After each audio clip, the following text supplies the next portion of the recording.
The room went silent as the final slide appeared. Applause followed, measured at first, then rising into something more confident. Approval, admiration, relief. None of it was for me. I stood at the back of the boardroom, hands clasped behind me, watching Daniel Cross take a slow breath like he had just carried the weight of the entire project on his shoulders. "My team delivered under pressure," he said smoothly. "My slides, my data, my strategy." His voice never faltered. Not once. The screen behind him displayed months of my work, rewritten, reformatted, and stripped clean of any trace of my name. Even the metadata had been wiped. I glanced at the senior partners. They were impressed. Course they were. This project was flawless. I made sure of that. But when Daniel gestured toward the success metrics, he didn't even look in my direction. Not a nod. Not a pause. Nothing. That was the moment I understood. This wasn't oversight. This was erasure. And everyone in that room had just agreed to believe it. My name is Elena Voss.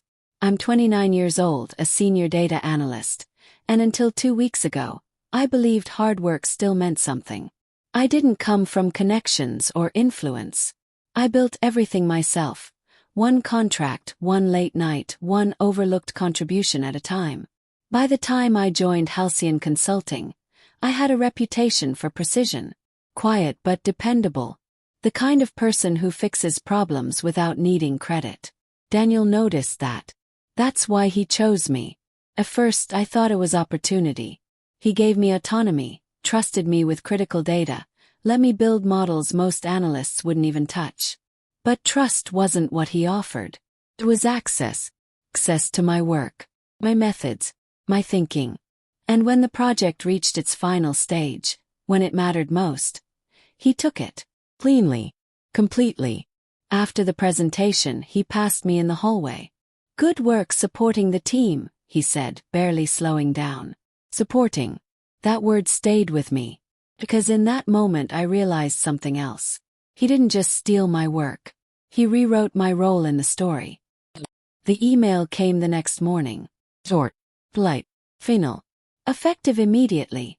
Elena Voss will transition to internal support functions. No meeting. No explanation. Just removal. My access to the project folder was revoked before I even finished reading it. Files I had created were locked. Versions replaced. It was efficient. Almost impressive. I walked past the glass conference room later that afternoon. Daniel was inside with 2 senior partners, walking them through next phase opportunities. Using my projections. Again. I stood there longer than I should have. Not angry. Not yet. Just studying. Every move he made was deliberate. Every word calibrated. This wasn't panic. It was confidence. He believed the story was already settled. And maybe it was. Because when I reached out to HR, they responded with concern, but no action. Project ownership can be complex, they said. Complex. That was the word they used to bury it. That's when I stopped asking questions. And started paying attention. They erased my name. But they missed something. Patterns. Every model I build has a structure. Not visible at first glance, but consistent. A logic signature. I opened an archived version of the project, one Daniel hadn't fully scrubbed. And there it was. My structure. My sequencing. He had taken the output. But he didn't understand the system behind it. Which meant one thing. He couldn't maintain it. Not for long. That realization changed everything. Because now, this wasn't about proving ownership. It was about timing. If I moved too early, I'd look defensive. If I waited, he would expose himself. All I had to do was let the system run without me. And watch where it broke. Took 9 days. 9 days before the first inconsistency appeared. A revised report circulated to senior leadership. Minor adjustments. New projections. But the numbers didn't align. Not obviously.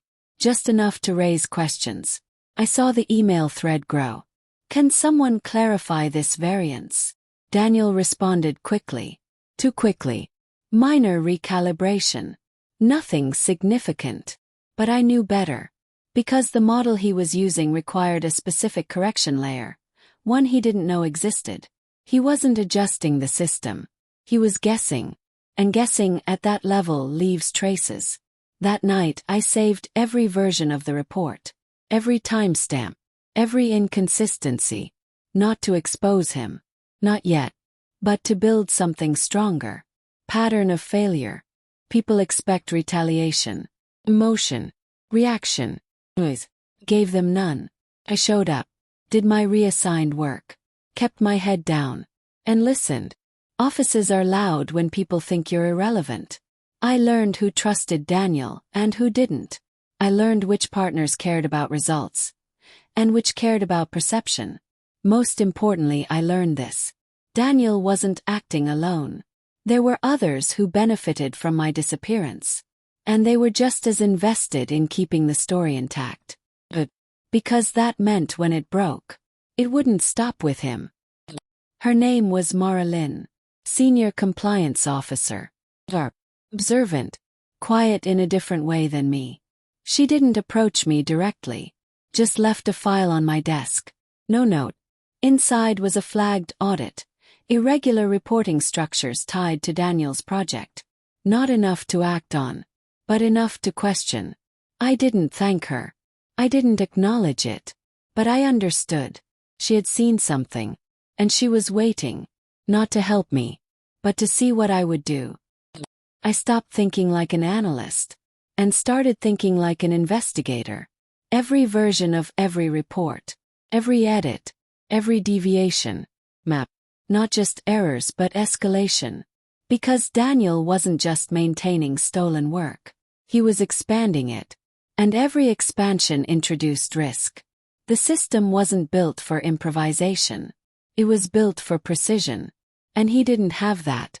Soon, small inconsistencies became structural flaws. And structural flaws become exposure. I didn't need to prove he stole my work. I just needed to prove he couldn't sustain it. Another boardroom. Another presentation. This time I wasn't even invited. But I watched the recording. Daniel looked composed. Confident. Until the questions started. Can you explain this deviation? Was brief, but real. He recovered quickly. But not cleanly. And people noticed. That was the shift. Subtle. But irreversible. Emails increased. Requests for clarification. More oversight. Daniel started working later. I knew because I stayed later. Not to help. To observe. Pressure reveals weakness. And he was starting to feel it. It was small. A duplicated data set. But it created a cascade. And this time he couldn't fix it fast enough. The numbers didn't just shift. They contradicted previous reports. That's when Mara stepped in. Formally.